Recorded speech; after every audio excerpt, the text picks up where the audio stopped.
Question है उत्तरोत्तर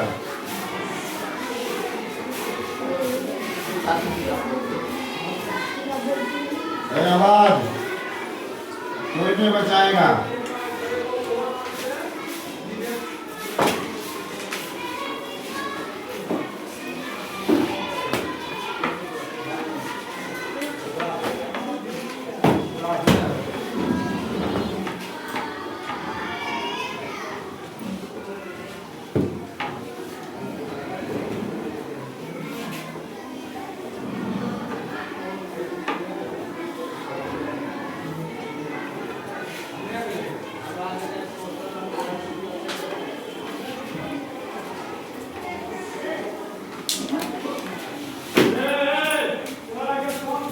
क्या तारीख है?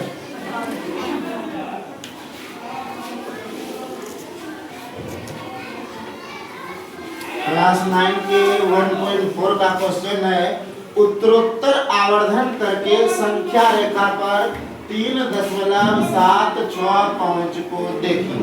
3.765 को हमको क्या करना है, देखना है। अब ये मोड पे चलते हैं, तुम लोग अभी क्लास 9 में हो, बड़ी आसान है, सब लोग समझ जाओगे। अभी अगर समझने का प्रयास करोगे तो संख्या रेखा पर देखना है। अच्छा, एक संख्या रेखा पहले हम खींच लेते हैं, इसके बारे में तुम लोग जानते हो। ये हमारा संख्या रेखा है, संख्या रेखा है। जब ध्यान देना, बताना तुम लोग बोल के, जब संख्या रेखा पर हम 1 2 3 4 5 लिखेंगे, 6 लिखेंगे, तो ये कौन सी संख्या है? कौन सी संख्या है? प्राकृत संख्या। गिनती की संख्या, गिनती कहाँ से स्टार्ट होती है? 1 से। जब गिनती की संख्या 1 से स्टार्ट हो, या गिनती की संख्या कौन सी संख्या बोलते हैं? प्राकृत संख्या। ये हमारा यहाँ से यहाँ तक जो हो गया, ये 1 2 3 4 5 6, ये हमारा कौन सा संख्या हो गया? प्राकृत संख्या, जिसको नेचुरल नंबर बोला जाता है, कैपिटल एन से सूचित करते हैं। प्राकृत संख्या को कैपिटल एन से सूचित करते हैं, यह बात ध्यान में रखना। अब इसी में मान लो हम 0 दे दिए। अब यहाँ से 0 से लेकर 0 1 2 3 4 5 6 ये इंफिनिटी तक जाएगी, इधर भी इंफिनिटी तक आएगी। 0 को जब हम शामिल करेंगे प्राकृत संख्या के समूह में, यानी गिनती की संख्या के समूह में जब हम 0 को शामिल करेंगे, तब कौन सी संख्या कहलाएगी? पूर्ण संख्या कहलाएगी। कौन सी संख्या कहलाएगी? पूर्ण संख्या कहलाएगी। और पूर्ण संख्या को W से सूचित करते हैं, होल नंबर बोला जाता है। ये बात तुम लोग जानते हो, बढ़िया से जानते हो ना। याद रखना, प्राकृत संख्या को n से सूचित करते हैं और गिनती की संख्या को प्राकृत संख्या बोलते हैं। ये 1 2 3 4 5 6 यहाँ से यहाँ तक जो संख्या है वो प्राकृत संख्या का समूह है, प्राकृत संख्या है। जब हम प्राकृत संख्या में 0 को शामिल करेंगे, यानी कि शून्य सहित गिनती की संख्या को हम पूर्ण संख्या बोलेंगे, जिसको अंग्रेजी में होल नंबर बोला जाता है। इसको कैपिटल W से सूचित किया जाता है। अब इसी में जब हम -1 -2 -3 करेंगे, मतलब यहाँ से लेकर यहाँ तक की जो संख्या होगी वो कौन सी संख्या कहलाएगी? पूर्णांक संख्या कहलाएगी। हम बताए हैं शून्य सहित सभी धनात्मक और ऋणात्मक संख्या क्या होती है? पूर्णांक होती है। पूर्णांक को अंग्रेजी में इंटीजर बोला जाता है। पूर्णांक संख्या जिसको कैपिटल I से या कैपिटल Z से सूचित किया जाता है। यहाँ तक किसी को कोई दिक्कत नहीं ना? लेकिन हमको दर्शाना है संख्या 3.765 कहाँ पर मिलेगा, कहाँ पर बैठा हुआ है, उसको संख्या रेखा पर दर्शाना है, दिखाना है, देखना है। लेकिन कंडीशन क्या है? उत्तरोत्तर आवर्धन करके।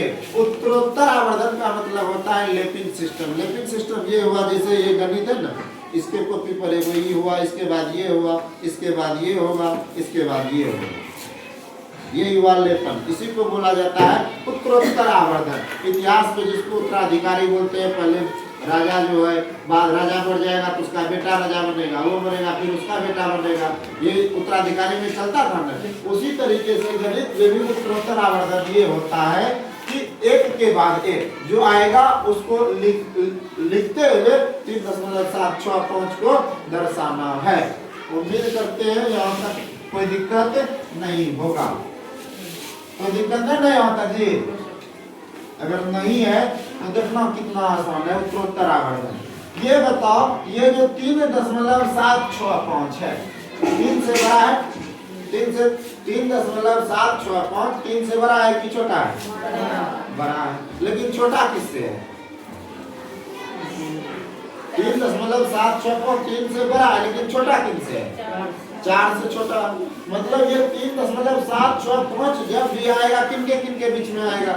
3 और 4 के बीच में आएगा। 3 और 4 के बीच में आएगा। तो एक संख्या रेखा खींचना है। ये हमारा 3 हो गया, 3 और ये हमारा 4 हो गया। 3 और 4 हम क्यों दिए? क्योंकि उत्तरोत्तर आवर्धन का प्रयोग करना है। और 3 और 4 3.765 जो है 3 और 4 के बीच में आएगा ना जी। ये 3.765 3 और 4 के बीच में आएगा। यह बात जानते हो? 3.5 रुपया बड़ो कि 3 रुपया बड़ो? लेकिन 4 रुपया छोटा हुआ ना, हुआ 3.5 रुपया 3 और 4 के बीच में आएगा ना, आएगा। उसी तरीके से 3.765 3 और 4 के बीच में आएगा। फर्स्ट कंडीशन यही याद रखना, इसको देखना है। ये 3.765 किनके बीच में आएगा। उत्तरोत्तर आवर्धन करके जब भी बोलेगा किसी भी संख्या को संख्या रेखा पर दर्शाना है तो फर्स्ट ऑफ ऑल सबसे पहले हम उसको देखेंगे जो संख्या दिया हुआ है वो किन दो संख्या के बीच में आएगी। 3.765 हम देखते हैं 3 और 4 के बीच में आएगी ना। तो बैठा, ये 3.1 हो जाएगा, ये 3.2 हो जाएगा, ये 3.3 हो जाएगा, ये 3.4 हो जाएगा, ये 3.5 हो जाएगा, ये 3.6 हो जाएगा, ये 3.7 हो जाएगा, ये 3.8 हो जाएगा, ये 3.9 हो जाएगा। 3.9 के बाद क्या होगा? 4 हो जाएगा। अब यहाँ देखो ध्यान से, हमको 3.765 न लेना है। अब ये देखो 3.7 कहाँ पे है? यहाँ पे। 7 के बाद क्या है? 6। तो 6 किनके बीच में आएगा? 8 के बीच में आएगा। अब यहाँ पर देखो 3.7 है, यहाँ पे 3.8 है। 3.76 किनके बीच में आएगा? 3.76 5 को अभी नहीं देखना है। 3.7 हमको मिल गया ना यहाँ पे, 3.7 मिला। अब 3.76 को देखना है। 3.76 किनके बीच में आएगा? 3.7 और 3.8 के बीच में आएगा। इसको फिर यहाँ से अध्यारोपित करना है। यहाँ पर लिखना है 3.7, एक संख्या रेखा खींचना है, यहाँ पर लिख देना है 3.8। बात समझ में आया? ये हुआ 3.7, ये हुआ 3.8। अब यहाँ से फिर बैठाओ, ये हुआ 3.7, ये हुआ 3.72, ये हुआ 3.73, ये हुआ 3.74, ये हुआ 3.75, ये हुआ 3.76, ये हुआ 3.77, ये हुआ 3.78, ये हुआ 3.79 और 3.79 के बाद क्या आएगा? 3.8 आएगा। अब यहाँ देखो 3.76 हमको खोजना है। 3.76 कहाँ पर मिला? यहाँ पे मिल रहा है, यहाँ पे मिला, लेकिन लास्ट में 5 भी है ना। 765 3.765 किनके बीच में आएगा? 3.76 और 3.77 के बीच में आएगा। इसको घेर देंगे, यहाँ से इसको जब अध्यारोपित करोगे तो एक हम ऊपर पे इसको कर देते हैं।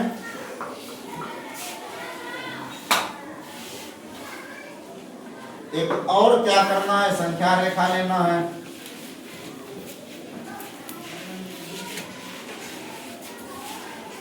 इन दो के बीच में आएगा 3.7 7 6 यहाँ देना है, यहाँ पर क्या देना है 3.77 देना है। अब बैठाओ, यहाँ पर हो जाएगा 3.761, यहाँ पर हो जाएगा 3.762, यहाँ पर हो जाएगा 3.763, यहाँ पे हो जाएगा 3.764, यहाँ पे हो जाएगा 3.765, यहाँ पर हो जाएगा 3.767, यहाँ पर हो जाएगा 3.768, यहाँ पर हो जाएगा 3.769।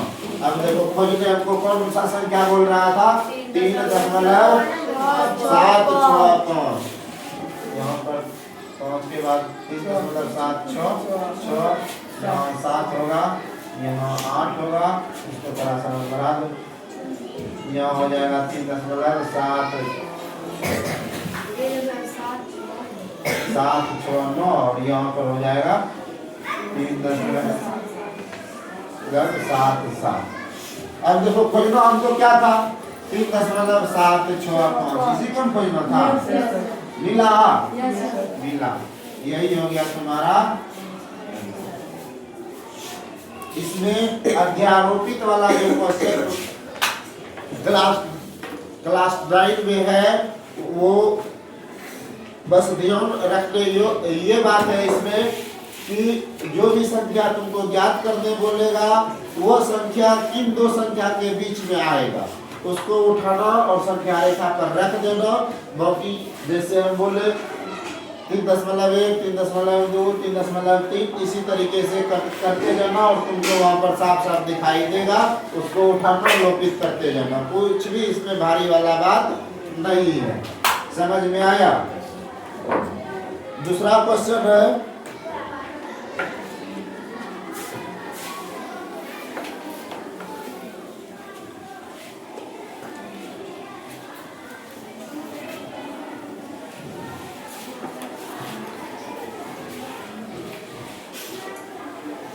बताओ तुम लोग आदित्य समझ में आ रहे?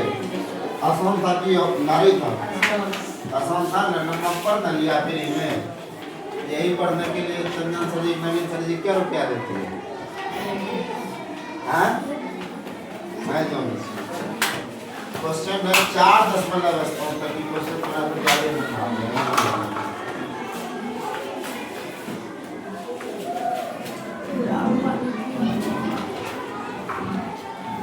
4.8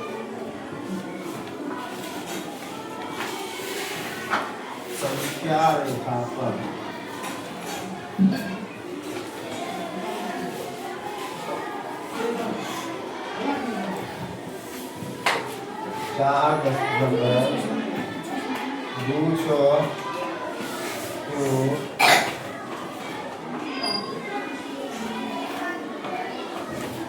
देखिए थोड़ा सा रोक के 4.1 की 4 स्थान होता है। क्या स्थान तक? 4 स्थान तक संख्या रेखा पर 4.26 के कपार पे जो रेखरिंग है इसको दर्शाना है। क्या स्थान तक? 4 स्थान तक।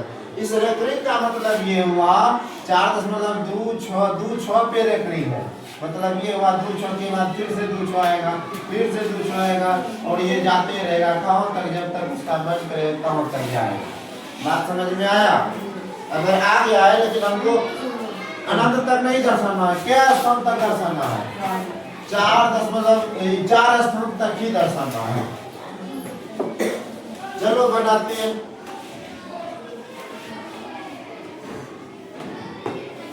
सबसे पहले 4.26 के कपार पे जो रेखरिंग है इसको लिखेंगे। इसको लिखेंगे क्या स्थान तक बोल रहा है? 4 स्थान तक, मतलब इसको हम लिखेंगे 4.26 4 स्थान हुआ दशमलव के बाद, 4 अंक हुआ दशमलव के बाद, वही हुआ 4 स्थान तक। अब इन्हीं को क्या करना है? संख्या रेखा पर दर्शाना है, दिखाना है। अभी तुरंत हम बोले थे सबसे पहले अगर किसी भी संख्या को ये क्या बोलते हैं, उत्तरोत्तर आवर्धन में बोलेगा दर्शाने के लिए, तो सबसे पहले क्या करेंगे, देखेंगे वो जो संख्या है किन दो संख्या के बीच में आएगा, किन दो संख्या के बीच में आएगा। अब ये बताओ 4.26 4 और 5 के बीच में आएगा, एकदम आएगा। तो सबसे पहले एक संख्या रेखा खींच लेना और थोड़ा सा लंबा करो क्योंकि 4 अंक में यहाँ पर लिखना है 4, यहाँ पर लिखना है 5। चूंकि 4 और 5 क्यों लिखे, 4.26 जब भी आएगा वो 4 और 5 के बीच में ही रहेगा। अब यहाँ से चलो लिखना शुरू करो, ये हो जाएगा 4.1, ये हो जाएगा 4.2, ये हो जाएगा 4.3, ये हो जाएगा 4.4, ये हो जाएगा 4.5, ये हो जाएगा 4.6, ये हो जाएगा 4.7, ये हो जाएगा 4.8, ये हो जाएगा 4.9 और 4.9 के बाद क्या होगा, अब यहाँ से पहले हम किसको उठाएंगे, 4.2 को। यह 4.2 देखो यहाँ पर है, 2 मिल लग गया, 2 के बाद कौन सी संख्या है, तो 4.26 जो होगा वो 4.2 और 4.3 के बीच में होगा ना, एकदम ये 4.2 और 4.3 के बीच में ही 4.26 होगा। तो एक और संख्या निकाल लेना है, संख्या यहाँ लेना है 4.2 और इसके बाद एक और संख्या रेखा खींचना है, यहाँ लेना है 4.3। ये हो गया। अब बैठाओ, ये हो जाएगा 4.21, ये हो जाएगा 4.22, ये हो जाएगा 4.23, ये हो जाएगा 4.24, ये हो जाएगा 4.25, ये हो जाएगा 4.26, ये हो जाएगा 4.27, ये होगा 4.28, ये हो जाएगा 4.29, छोटा छोटा लिखिए, ये हो जाएगा 4.3। क्या है, यहाँ पर दिखाई पड़ रहा है 4.26 और 2.6 के बाद फिर क्या है, तो ये जब भी आएगा 4.26,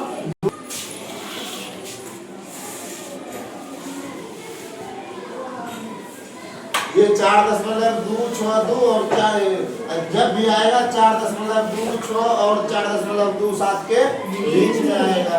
एक और संख्या रेखा इसी तरीके से खींचना है, यहाँ पर देना है 4.26, यहाँ पर देना है 4.27। चलो अब यहाँ पर मैं बैठा संख्या रेखा तो ये हुआ संख्या रेखा, इसको लिखो 4.261, 4.262, 4.263, 4.264, 4.265, 4.266, 4.267, 4.268, 4.269, उसके बाद आ जाएगा 4.27। अब खोजना है 4.262 कहाँ पे है, 4.262 यहाँ है, यहाँ है ना 4.262, 4.262 जब भी आएगा 4.262 और 4.263 के बीच में ही आएगा। एक और संख्या रेखा हमको यहाँ पर खींचना पड़ेगा, हम ऊपर में खींच देते हैं।